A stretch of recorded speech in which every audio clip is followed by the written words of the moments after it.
As I promised some weeks ago, today we're going to do another book reading. It's been a while, but this is one book that I think especially applies to many of us as transitions take place. So as a priest moves from one parish to another, or a parish receives a new priest, we have to realize that we have to be like those seeds that are planted in the ground, that oftentimes die, but then are born anew. It is a beautiful theme that we also see within the resurrection. So we're going to read through this book called The Seed Who Was Afraid to Be Planted. And it's a beautiful story by Anthony DeStefano. Okay? So, this book he dedicated to his wife has a little seed beginning to grow, as you can see. So there once was a seed who lived in a drawer, in a room of a mansion by a beautiful shore. So you can see over here all of the various drawers, and over here you can see that beautiful mansion by the shore of the sea. Here, get it closer so you can see better. Okay. The jar was filled up with seeds of all kinds, for bushes and trees and flowering vines. The seed was quite happy and had lots to do. The drawer was quite pretty and painted bright blue. Whoa, look at all them seeds. It's like they're having a party. So you see all of them there? They're doing all kinds of different stuff. They're hanging out, having fun. And you can see even names of some of the plants and the seeds that are down there. Cozy and warm, the seed felt secure. The drawer was his playground. Of this he was sure. See the seed there? Happy face. Hee hee. But all was not well. The seed was afraid that he would be taken and planted one day. The mansion, you see, was owned by a man whose hobby was gardening and tending the land. See the farmer? Yup. And a beautiful sunset. He's out planting seeds. The man sometimes took a seed from the drawer, and no one would see that seed anymore. The seed was so scared there might come a day the man would reach down, and take him away. And the thought was just awful and hard to believe. He couldn't imagine that he'd have to leave. So you see that hand coming in and reaching for that seed? Oh, and they're all scared. They all look scared, don't they? Then one dark day, the drawer opened wide. The seed saw a hand reach down from outside. He tried to escape. He begged and he cried, but there was no place to run or to hide. The hand clasped about him. The seed shook with fear. He yelled to the man, "Don't take me from here!" See the hand? See the scared seed? "Don't take me from here!" I know, overly dramatic. I get it. Outside in the garden, the seed looked around. He saw, to his horror, a hole in the ground. A hole in the ground? Oh no, it can't be. I want to go back to my drawer. Can't you see? I'm scared to be planted. I want to be free. I'm in so much pain and such agony. So you see the hole in the ground? Can you also see the shadow of the farmer there? Yep, the shadow of the man who's about to plant the seed. The man was just silent. He made not a sound. He just smiled softly and put the seed down. The sky was dark purple. The seed said a prayer.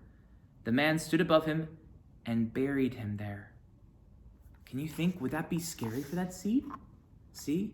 You can see the feet of the farmer there, or the man, and then the seed in the hole. He started to moan. He started to groan. He felt so abandoned, forsaken, alone. Tired and frightened, he started to weep, but soon closed his eyes and fell fast asleep. See the seed crying? Do you feel sad for him? I kind of do. Gosh, poor guy's all alone. All covered with dirt, he dreamed he would die. But then, all at once, in the blink of an eye, something took place there in that hole. To the seed's weary body and terrified soul, he started to change. He started to glow. The little seed stretched and started to growl. The little seed stretched and started to grow. What can be happening? The little seed cried. What is this feeling I have deep inside? His body expanded, he swelled and he grew. He rose in the dirt until his head wiggled through. You see that? There's the seed. What's happening to him? What's happening? What are those down below? Are those legs? Not legs. Those are roots. And what's going up. You see what's going up into the sky? Those first leaves. Yeah. He looks a little bit like Groot, doesn't he?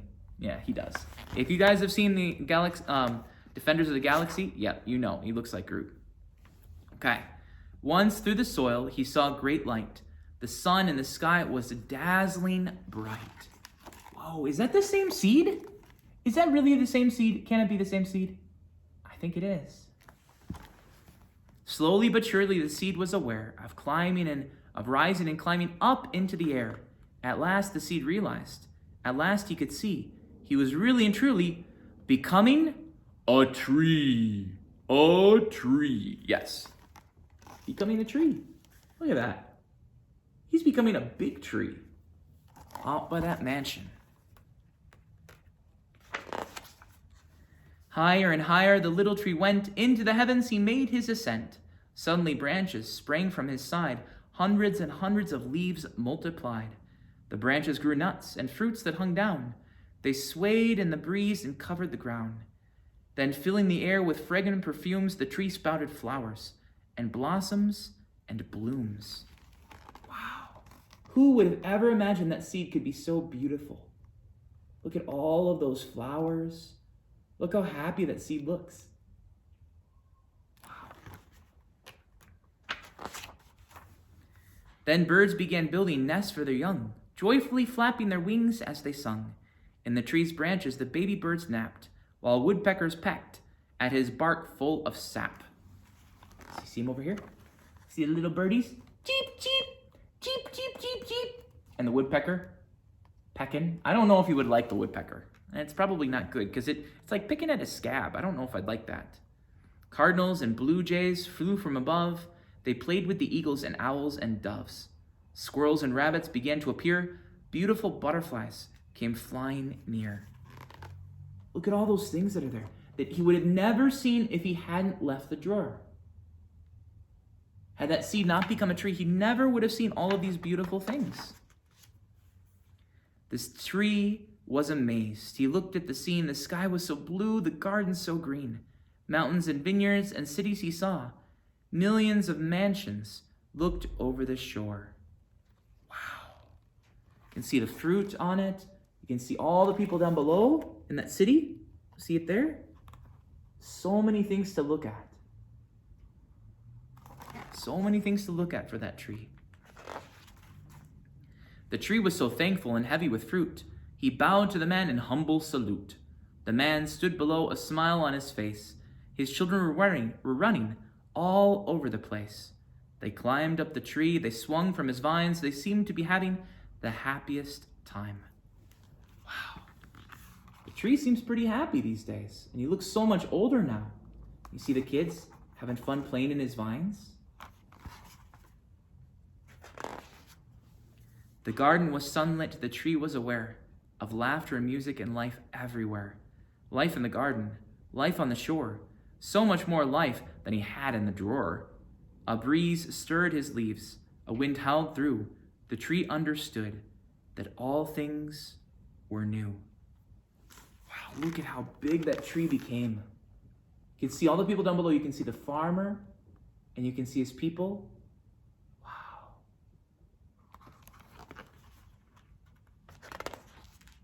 That tree understood that he had been freed. He barely remembered when he was a seed. He barely remembered his life in the drawer. His fears disappeared and returned nevermore. Wow. See that beautiful sunset? The tree? This is a great also story for us as we think of the resurrection. Remember, Jesus was buried in the ground. And as he was buried in the ground, for 3 days, he rose and came back resurrected to change every single one of us. So let us be like that seed, not afraid, not scared, but planted in the ground so that we can bear much fruit and forever be changed. God bless everyone. Have a wonderful day. Bye-bye.